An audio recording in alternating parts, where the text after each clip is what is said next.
Hello students, मैं Abid Ali.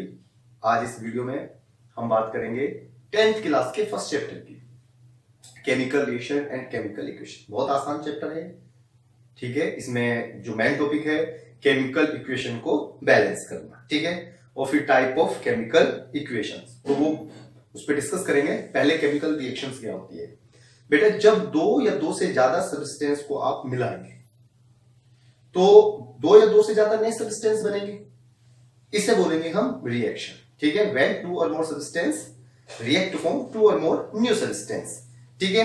This process is called chemical reaction.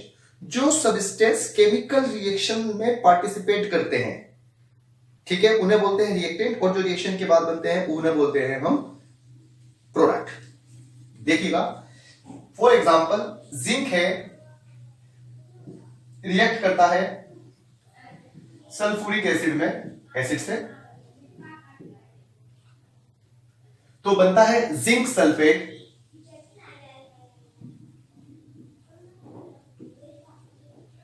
Zinc sulphate plus hydrogen gas, hydrogen, ठीक है। तो इसे बोलेंगे हम केमिकल रिएक्शन। तो जब कोई केमिकल रिएक्शन होती है तो उसमें फॉलोइंग चेंजेस होते हैं, जैसे चेंज इन टेम्परेचर या चेंज इन कलर या चेंज इन फिजिकल स्टेट या फॉर्मेशन ऑफ प्रेसिपिटेट और या फिर लास्ट इवोल्यूशन ऑफ गैस। तो ये 5 पॉइंट है, ये लगभग होंगे, किसी न कोई एक तो इनमें जरूर इन्वॉल्व होगा जब कोई हम रिएक्शन कराएंगे। फॉर एग्जांपल जैसे हम बात करें चेंज इन टेम्परेचर, तो बेटा जब आप चेंज इन टेम्परेचर से भी कैरेक्टराइज की जा सकती है किसी रिएक्शन को। जब आप कैल्शियम हाइड्रोक्साइड या कैल्शियम ऑक्साइड ले लीजिए, कैल्शियम ऑक्साइड को वाटर में डिसोल्व करते हैं। कैल्शियम ऑक्साइड है CaO, इसको आपने वाटर में डिसोल्व करा, H2O में डाल दिया इसमें, तो बेटे ये कैल्शियम हाइड्रोक्साइड डाल दिया इसके अंदर, कैल्शियम ऑक्साइड सॉरी, CaO डाल के पानी के अंदर, तो आप पाएंगे कैल्शियम हाइड्रोक्साइड बन जाएगा, केमिकल रिएक्शन होगी, इक्वेशन होगी, तो इसमें ये बीकर गर्म हो जाएगा। तो यानी कि टेम्परेचर यहां पे क्या हुआ है? इंक्रीज हुआ है। तो टेम्परेचर क्या हुआ? चेंज हुआ, ठीक है। Second point, change in colour. मेरे बेटा अगर आप कॉपर सल्फेट का कलर ब्लू कलर का होता है, ब्लू ये नीला कलर का होता है, इसमें अगर आप जिंक मेटल डाल देंगे तो ये क्या हो जाएगा? जिंक सल्फेट बनेगा। केमिकल रिएक्शन तो ये होगी, लेकिन आपको ध्यान रखना है जब कॉपर सल्फेट के सॉल्यूशन में आपने जिंक डाल दिया तो वो क्या हो जाएगा? कलर लेस हो जाएगा। तो यहां पे चेंज क्या हो रहा है? कलर हो रहा है। एक और एग्जांपल है, एक मैग्नीशियम रिबन है, ठीक है, ये रिएक्टिव मेटल होता है, इसको हमने गर्म करा, बर्नर से इसको जलाया, ठीक है, जलाया, तो यहां पे क्या हुआ? ये सिल्वर कलर का होता है, सिल्वरी व्हाइट होता है, तो ये क्या में बदल जाता है? एक व्हाइट पाउडर में, मैग्नीशियम ऑक्साइड, MgO इसका फॉर्मूला होता है, ये रोड, ठीक है, तो ये Mg की थी रोड, ठीक है। तो यहां पर भी कलर क्या हो रहा है? चेंज हो रहा है कि सिल्वर से ही क्या में बदल रहा है? व्हाइट में। क्लियर? तो ये रिएक्शन, एक में टेम्परेचर चेंज हुआ, इसमें क्या हो रहा है? कलर चेंज हो रहा है। या तो कॉपर सल्फेट में जिंक डाल दीजिए तो वो कलरलेस हो जाएगा, चेंज हो गया कलर। सेकंड, अगर आप बात करें मैग्नीशियम को, सिल्वरी व्हाइट होता है, इसको अगर गर्म करेंगे तो ये व्हाइट पाउडर में कन्वर्ट हो जाता है। एक क्वेश्चन आता है एनसीईआरटी में कि भाई जब आप मैग्नीशियम रिबन को बंद करते हैं, जलाते हैं, तो उससे पहले उसको क्या करा जाता है? उसको साफ किया जाता है, क्योंकि मैग्नीशियम जो होता है हाईली रिएक्टिव मेटल होता है, इसके ऊपर कैल्शियम कार्बोनेट की एक कोटिंग हो जाती है, इस पे एक लेयर जमा हो जाती है ड्यू टू कोरेजन, ठीक है। कोरेजन की वजह से इस पे एक लेयर जमा हो जाती है। पहले हम क्या करेंगे, जब हम इसे जलाएंगे तो मैग्नीशियम कार्बोनेट की लेयर को इस पे से रिमूव करेंगे बाय सैंड पेपर, जिसे रेगमाल भी कहते हैं, ठीक है। अब अगला पॉइंट है चेंज इन फिजिकल स्टेट। वो रिएक्शन जिसमें फिजिकल स्टेट चेंज होती है। फॉर एग्जांपल आप कैंडल ले लीजिएगा, मोमबत्ती, वो सॉलिड होती है, उसको जलाएंगे तो वो कन्वर्ट हो जाएगी गैस में, वेपर्स में या फिर लिक्विड में, ठीक। तो यहाँ पे फिजिकल स्टेट क्या हो रही है? चेंज। एक में टेम्परेचर चेंज हुआ, एक में कलर चेंज हुआ और एक में फिजिकल स्टेट चेंज हुई, ठीक। Next point, formation of precipitate. वो प्रेसिपिटेट भी बनते हैं। आपने देखिए मिल्क में अगर आप एलम डालें, एलम फिट करें, या आप लेमन जूस डाल दीजिए, नींबू का रस, तो दूध जो होगा वो क्या होगा? उसमें प्रेसिपिटेट बन जाएंगे, यानी कि फट जाएगा, ठीक है। तो जब आप उसे फिल्टर करेंगे तो चीज आ जाएगा, पनीर आ जाएगा। तो जो पनीर होता है वो प्रेसिपिटेट ही होते हैं, ठीक। इसमें जो रिएक्शन है दो सब्सटेंस मिला है, तो इसमें क्या चेंज हुआ, इसमें जी प्रेसिपिटेट बन गए। ठीक है, तो एक रिएक्शन जिसमें टेम्परेचर चेंज, एक में कलर चेंज, एक में फिजिकल स्टेट चेंज और एक में आपका प्रेसिपिटेट बन गया। कोई प्रॉब्लम? लास्ट और फिफ्थ पॉइंट, एक रिएक्शन बेटे जिसमें गैस रिलीज होती है, evolution of gas. For example बेटे जैसे ही हम जिंक मेटल को सल्फ्यूरिक एसिड में डालेंगे तो यहां से गैस निकलेगी। कौन सी गैस होगी? वो हाइड्रोजन गैस। केमिकल रिएक्शन यही वाली, जिंक प्लस सल्फ्यूरिक एसिड मिलाया तो क्या हुआ, जिंक सल्फेट बन गया, वो सॉल्यूशन के अंदर ही रहेगा जिंक सल्फेट, और हाइड्रोजन गैस यहां से रिलीज हो जाएगी। तो इसे क्या कहेंगे? Evolution of gas. ठीक, अब ये तो छोटे छोटे पॉइंट हो गए, ये जानकारी में होने चाहिए भाई, रिएक्शन में ये चीजें होती है। अब हम बात करते हैं मेन डिफरेंस क्या होता है केमिकल रिएक्शन में, केमिकल इक्वेशन में। यहां से शुरू करते हैं हम केमिकल इक्वेशन के बारे में। बेटा केमिकल रिएक्शन तो जब दो सब्सटेंस मिलाए, दो या दो से ज्यादा बन गए, तो इसे क्या बोलेंगे हम लोग? Chemical reaction. बट जब हम केमिकल रिएक्शन को रिप्रेजेंट करें by the symbols of element and compounds, तो उसे क्या बोलेंगे हम? Chemical equation. जैसे ये रिएक्शन है, ये तो केमिकल रिएक्शन है, और इसको मैं केमिकल इक्वेशन में अगर मैं बदलूं तो जिंक को हम Zn से रिप्रेजेंट करते हैं। सल्फ्यूरिक एसिड का फॉर्मूला H2SO4 होता है। एरो गिव्स जिंक सल्फेट, तो ये जिंक सल्फेट बनता है, ZnSO4 फॉर्मूला होता है, और प्लस हाइड्रोजन गैस इसमें से रिलीज होती है। एरो का साइन ये बताता है गैस ऊपर रिलीज हो गई, इवोल्यूशन हो गैस का। ठीक है, तो अब बात समझ में आ रही है आपको? तो ये क्या है? केमिकल रिएक्शन, और ये क्या है? Chemical equation. जब हम केमिकल रिएक्शन को सिंबल से और सिंबल से रिप्रेजेंट करेंगे ऑफ एलिमेंट एंड कंपाउंड। ठीक है, डेफिनेशन भी दे सकते हैं, when chemical reaction represented by the symbol of element and compound it is called chemical equation. ठीक है, डेफिनेशन आप लोग लिख लेंगे, नोट्स बनाएंगे रजिस्टर में, जैसे जैसे मैं पॉइंट बोल रहा हूं वैसे वैसे आप लोग नोट करते जाएंगे। केमिकल रिएक्शन क्या होती है, व्हेन टू और मोर, ठीक है ना, रजिस्टर में इस तरह से वीडियो को आराम से देख लेना, इसमें आपको नोट्स बनाने हैं। और मैं स्कूल में जब आप स्कूल खुलेगा तो मैं आपको ये रजिस्टर चेक भी करूंगा। ठीक है, आगे आप सुनिएगा मेरे बेटा, chemical equation, balancing of chemical equation, ये इसका मेन पॉइंट है जो हमें समझना है। रट्टा नहीं मारना, रट्टा मारना है तो मैं भी थ्योरी बोल दूंगा, एक दो रिएक्शन करके दिखा दूंगा, आप नोट कर लेंगे, लेकिन उसको आपको करना नहीं आएगा। करने के लिए आपको समझना होगा, और समझने के लिए पहले आपको कुछ कंपाउंड और एलिमेंट के फॉर्मूले पता होने चाहिए, जो कुछ आपको पता भी होंगे, लेकिन हम फिर भी दोबारा से इन्हें कराएंगे। ठीक, सुनिएगा। कुछ एलिमेंट्स जो गैस होते हैं, जो गैसेस स्टेट में होते हैं, उन्हें हम सिंबल में कैसे लेंगे? ठीक है, जैसे हाइड्रोजन है तो हाइड्रोजन को H2 की फॉर्म में लिखेंगे। किसी भी केमिकल इक्वेशन में हाइड्रोजन प्लस नाइट्रोजन लिखा हो तो आप क्या लिखेंगे? H2। रिएक्शन के अंदर ये मॉलिक्यूल की फॉर्म में लिया जाता है। ठीक है, वैसे हाइड्रोजन H एटम होता है और H2 मॉलिक्यूल, तो मॉलिक्यूल में लेना है। ठीक है, जब इसी तरह ऑक्सीजन O2 लेना है, नाइट्रोजन की रिएक्शन करानी है तो N2 लेना है, क्लोरीन की करानी है तो Cl2 लेना है, Br की करानी है तो Br2, ब्रोमीन को Br2 लेना है, आयोडीन को लेना है तो I2 लेना है। ठीक है, ये कुछ पॉइंट है, इन्हें बिल्कुल अच्छे से नोट कर लीजिएगा। हाइड्रोजन को H2 में O2, N2, Cl2, Br2 and I2। Next, अब जो मेटल्स हैं, अगर रिएक्शन करा रहे हैं मैग्नीशियम की किसी से भी, तो ये जो मेटल्स हैं इन्हें हम डायरेक्ट सिंबल लिया जा सकता है, डायरेक्ट Mg, आयरन, Fe इस तरह से लिखा जा सकता है। बट इन कंबाइन स्टेट ये चार्जेबल होते हैं। कंबाइन स्टेट में मतलब ये जिंक सल्फेट है, मैग्नीशियम कार्बोनेट है, तो इनके साथ में मिला के लिखा जाता है। देखिए, पहले हम आपको बता देते हैं कुछ एनायन। सबसे पहले हम बात करेंगे ऑक्साइड की, O निगेटिव निगेटिव, ऑक्साइड, ये याद होना चाहिए आपको। ऑक्साइड, इन पे चार्ज भी याद होना चाहिए। Oxide, O negative negative. बेटा जब आपको रिएक्शन दी जाएगी कि आपने रिएक्शन करनी है क्या नाम, आपको मैग्नीशियम की करनी है, ऑक्सीजन में तो बन रहा है मैग्नीशियम और मैग्नीशियम ऑक्साइड, तो आपको इनके फॉर्मूले भी पता होने चाहिए। जब आप फॉर्मूले लिखेंगे तभी तो आप उसको बैलेंस करेंगे। तो पहला स्टेप फॉर्मूले बनाना, ठीक है। दूसरा स्टेप उनको फिर बैलेंस करना। डायरेक्ट में बैलेंस कराऊंगा बेटा वो रट्टा हो जाएगा, वो कभी जिंदगी में आप समझ नहीं पाएंगे, ठीक है। तो पहले मैं कोशिश कर रहा हूं आप लोगों को बिल्कुल इसका बेसिक कॉन्सेप्ट बता दूं, इसकी जड़ क्या है, कहां से ये चलेगा पॉइंट। अगर आप इस तरह से समझेंगे तो आपको 100% आ जाएगा, ठीक है। हर एक को oxide OH negative hydroxide, hydroxide है तो OH निगेटिव है सर, ठीक है ना, ऐसे बोलना आपको।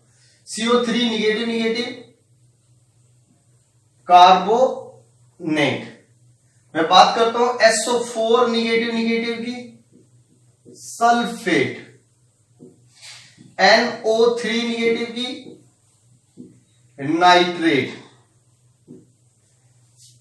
ठीक है। और एक पॉइंट और ले लेता हूं मैं, Cl निगेटिव है तो क्लोराइड। देखिए Cl2 क्लोरीन मॉलिक्यूल है और ये जब किसी के साथ में होगा तो इसे क्या पढ़ेंगे हम, क्लोराइड Cl, ठीक है। ये फर्क होता है, ज्यादा नहीं दिए मैंने, बहुत ज्यादा आपको कंफ्यूज नहीं कर रहा हूं। ये 6 है, इन्हें याद कर लीजिएगा और इन्हीं से ही कम से कम आपके 30 या 40 फॉर्मूले बन जाएंगे, ठीक है ना। तो देखिए पहले हम बात करेंगे सोडियम की, Na+ सोडियम होता है, ये इनकी साथ में जब रहेगा तब। वैसे तो सोडियम Na लिखा जा सकता है फ्री स्टेट में, लेकिन जब किसी से रिएक्ट करेगा तो Na पे एक पॉजिटिव चार्ज होता है, याद रखना है, ठीक है। Mg++ magnesium, Ca++ calcium, Ba++ barium, ठीक, Pb++ लेड, Fe+, इसमें +2 भी हो सकते हैं और +3 भी हो सकते हैं। +2 है तो फेरस और +3 है तो फेरिक। Fe पर बेटा 2 चार्ज हो सकते हैं, Fe पर 2 चार्ज हो सकते हैं, Fe++ है तो फेरस, और इसे ऐसे भी लिखा जा सकता है, Fe ब्रैकेट में सेकेंड लिख देते हैं, और Fe3+ है तो फेरिक पढ़ा जाएगा इसको, और इसको Fe3 भी लिख देते हैं। और लास्ट में बेटा एल्यूमिनियम, आप जानते हैं Al3 पॉजिटिव। चलिए जी, ये बहुत ज्यादा नहीं दिया है। अब आप इन्हें सुनिएगा फॉर्मूले कैसे बनाने हैं। बेटे देखिएगा, अब आपको लिखना है सोडियम ऑक्साइड, लिखा हुआ रिएक्शन में sodium plus oxygen arrow sodium oxide. तो आप क्या करेंगे, सोडियम ऑक्साइड कैसे लिखेंगे, सोडियम तो Na लिखा जाएगा, ऑक्सीजन लिखा जाएगा, सोडियम ऑक्साइड कैसे लिखेंगे।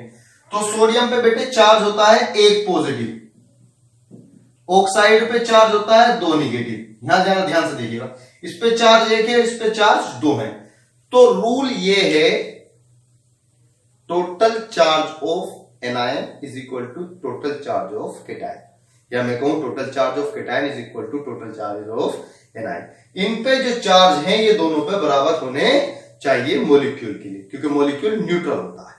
तो उसके लिए हमें क्या करना होता है, उसके लिए हमें मल्टीप्लाई करनी होती है ताकि चार्ज बराबर हो जाए। जैसे इस पे 1 है, इस पे 2 है, तो इसके नीचे मल्टीप्लाई करेंगे हम, कितने से करेंगे, 2 से, ठीक है। तो अब 1 Na पे 1 पॉजिटिव था, 2 पे कितने हो गए, 2, तो 2 पॉजिटिव और 2 ही निगेटिव, उसे नहीं करेंगे, उस पर तो अकेले पे 2 पॉजिटिव निगेटिव चार्ज है। तो सोडियम ऑक्साइड का फॉर्मूला बन जाएगा बेटा Na2, clear. Second magnesium oxide, magnesium oxide Mg+2 है, ऑक्साइड पर 2 निगेटिव चार्ज, इसे इस पर 2 पॉजिटिव 2 निगेटिव, इसे हमें मल्टीप्लाई करने की जरूरत ही नहीं है। क्यों, मैग्नीशियम ऑक्साइड MgO, 2 पॉजिटिव है 2 निगेटिव, कोई प्रॉब्लम। ऐसे ही कैल्शियम ऑक्साइड 2 पॉजिटिव है, ऑक्साइड पे 2 है तो CaO। ऐसे ही बेरियम पे BaO, लेड पे PbO, आयरन पे FeO फेरस के लिए, और फेरिक के लिए और एल्युमिनियम के लिए इनके लिए बात बदल जाएगी। जैसे एल्युमिनियम पे 3 चार्ज है और ऑक्साइड पे 2 चार्ज है, तो यहां पर एक पे 3 है, एक पे 2 है, तो एक साइड मल्टीप्लाई से काम नहीं चलेगा। तो इस पे इसे क्या करेंगे हम, 2 से मल्टीप्लाई, तो इस पे कितने हो जाएंगे 6, इसे कितने से कर देंगे हम 3 से। ऐसे भी बताए जाते हैं इधर से मल्टीप्लाई क्रॉस कर दीजिए, लेकिन आप समझिएगा इसे करना क्या है। तो हमें 6 करने हैं, तो इसे क्या करेंगे हम Al2 और O क्या करेंगे 3, एल्युमिनियम ऑक्साइड, क्लियर। ऐसे फेरिक ऑक्साइड Fe2O3 हो जाएगा, ठीक है, उसमें भी 3 पॉजिटिव चार्ज होता है। ठीक, नोट कर लीजिएगा इन्हें। फिर मैं आपको बैलेंसिंग सिखाऊंगा। पहले ये वाला टॉपिक बहुत जरूरी है, इसको प्रैक्टिस करना आपको, क्योंकि वहां दिक्कत नहीं आनी चाहिए। अगर बेरियम क्लोराइड तो आपको पता होना चाहिए ये है sir barium chloride. For example मैं क्लोराइड से ही ले लेता हूं, सोडियम क्लोराइड, सोडियम पे एक पॉजिटिव, क्लोराइड पे एक निगेटिव, तो सोडियम क्लोराइड NaCl। मैं बात करूं बेरियम क्लोराइड, Ba पे 2 पॉजिटिव, Cl पर 1 निगेटिव, तो बेरियम क्लोराइड Ba बोलिए Cl2, क्योंकि 2 चार्ज है और यहां पर 1 चार्ज है, ये दोनों क्या हो जाएंगे, बराबर हो जाएंगे। मैं बात करता हूं एल्युमिनियम क्लोराइड की, तो एल्युमिनियम पर 3 पॉजिटिव, क्लोराइड पे 1 निगेटिव, तो एक ही साइड मल्टीप्लाई से काम चल जाएगा, AlCl3। कोई प्रॉब्लम? तो ये वाली बात तो ही जो सिंगल एटम थे इसके अंदर। अब बात करते हैं हाइड्रोक्साइड। रब कर दो इसको। सोडियम हाइड्रोक्साइड का फॉर्मूला क्या होगा? इसको कास्टिक सोडा भी कहा जाता है। पहले तो सोडियम हाइड्रोक्साइड, तो सोडियम +1 हाइड्रोक्साइड OH निगेटिव। अब सवाल ये बनता है ये O निगेटिव किस पर है, O पे या H पे? बेटे ये ग्रुप ऑफ एटम है, तो इस पे पूरे पे है चार्ज, ना O पे ना H पे। ठीक है, अगर मल्टीप्लाई करनी होगी तो हमें पूरे ग्रुप को ही मल्टीप्लाई करनी होगी। फिलहाल यहां एक पॉजिटिव है, एक निगेटिव है, कोई जरूरत नहीं मल्टीप्लाई की, तो NaOH, क्योंकि total charge of cation is equal to total charge of anion. ठीक है, तो सोडियम हाइड्रोक्साइड का फॉर्मूला NaOH होता है। मैं बात करूं मैग्नीशियम हाइड्रोक्साइड या कैल्शियम हाइड्रोक्साइड, एक ही बात है, जिन पे 2 चार्ज है, Ca++ calcium, hydroxide OH negative. अब बताइए चार्ज बराबर है? नहीं है, OH को 2 की जरूरत है, तो हम क्या करेंगे, 2 से मल्टीप्लाई करेंगे, OH का होल ट्वाइस। ठीक है, नॉट CaOH2, ये गलत है। ठीक है, क्योंकि इसमें आपने H के तो 2 कर दिए, O के 2 नहीं हुए हैं, तो हमें ट्वाइस ही करना होता है, ये गलत है, ये वाला ठीक है। जैसे एल्युमिनियम हाइड्रोक्साइड, तो एल्युमिनियम पर 3 पॉजिटिव चार्ज, OH पर 1 निगेटिव चार्ज, एल्युमिनियम हाइड्रोक्साइड। अब देखिएगा 3 और 1, तो हमें इसे 1 को क्या करना, मल्टीप्लाई करना। कितने से करना है? 3 से करना है, 3 से, होल थ्राइस। वही वाली बात, नॉट AlOH का थ्राइस, ये वाली बात सही नहीं है, थ्राइस ही लगेगा इस पर, पूरे पे मल्टीप्लाई करनी। बात समझ में आ रही है? नेक्स्ट मैं बात करता हूं बेटा, अगर आप इस तरह करेंगे, जो की ऑफ केमिस्ट्री है, इससे पूरी केमिस्ट्री समझ आ जाएगी आपको, केमिस्ट्री करने में मजा आएगा, क्योंकि फॉर्मूला बड़ा मसला क्रिएट करता है, प्रॉब्लम क्रिएट करता है, तो इसलिए सबसे पहले हमें इन फॉर्मूलों को ही समझना होगा। ठीक है, नेक्स्ट देखिएगा, अब मैं ले रहा हूं सोडियम सल्फेट। सोडियम पर 1 पॉजिटिव चार्ज जब आपको याद हो जाएगा, तो सल्फेट पे 2 निगेटिव चार्ज करके देख लीजिएगा। पहले शुरू में आपको दिक्कत आएगी, फिर आपको प्रैक्टिस हो जाएगी बहुत बढ़िया तरीके से। तो इस पे देखिएगा +1 चार्ज, इस पे 2 चार्ज, तो हमें क्या करना है, इसे 2 से मल्टीप्लाई करना पड़ेगा, तो Na पे 2 और SO4, बस ये हो गया sodium sulphate. Potassium sulphate, potassium पर बेटे 1 पॉजिटिव होता है, अगर पोटेशियम सल्फेट है तो वही K2SO4, 1 पॉजिटिव चार्ज है तो वो यही होगा। मैं अगर बात करूं मैग्नीशियम सल्फेट, तो मैग्नीशियम सल्फेट क्या होगा, Mg पे 2 पॉजिटिव, सल्फेट पे 2 निगेटिव, किसी को मल्टीप्लाई करने की कोई जरूरत नहीं, क्योंकि चार्ज दोनों पर बराबर है, तो MgSO4। मैं बेरियम सल्फेट की बात करूं, बेरियम पे वही 2 पॉजिटिव और सल्फेट पे 2 निगेटिव, तो बेरियम सल्फेट BaSO4, कोई मल्टीप्लाई की रिक्वायरमेंट नहीं है। मैं बात करूं अगर एल्युमिनियम सल्फेट की, तो एल्युमिनियम क्या होता है, Al पे 3 पॉजिटिव चार्ज होते हैं, ठीक है, सल्फेट पे 2 निगेटिव चार्ज होते हैं, ये इसमें सबसे टिपिकल है। तो हमें क्या करना होगा इसके लिए, वही वाली बात है, Al पे 3 है और सल्फेट पे 2 है, तो हमें दोनों तरफ मल्टीप्लाई करनी पड़ेगी, मतलब Al2SO4 का होल थ्राइस, समझ रहे हैं ना, पूरे का थ्राइस आएगा। वही वाली बात, अगर आप ये कर रहे हैं Al2 और SO4 और 3, तो ये कोई फॉर्मूला नहीं, समझ रहे ना, Al2SO4 का होल थ्राइस। तो मेरे बच्चों, पहले आप इन फॉर्मूलों को समझिए आज की वीडियो में, और ये देख करिए, इन पर प्रैक्टिस करिए। कल मैं आपको 100% अगर आपने ये कर लिया तो आप समझ लीजिए आपको केमिकल इक्वेशन बैलेंस करनी आ गई। ठीक है, आज के लिए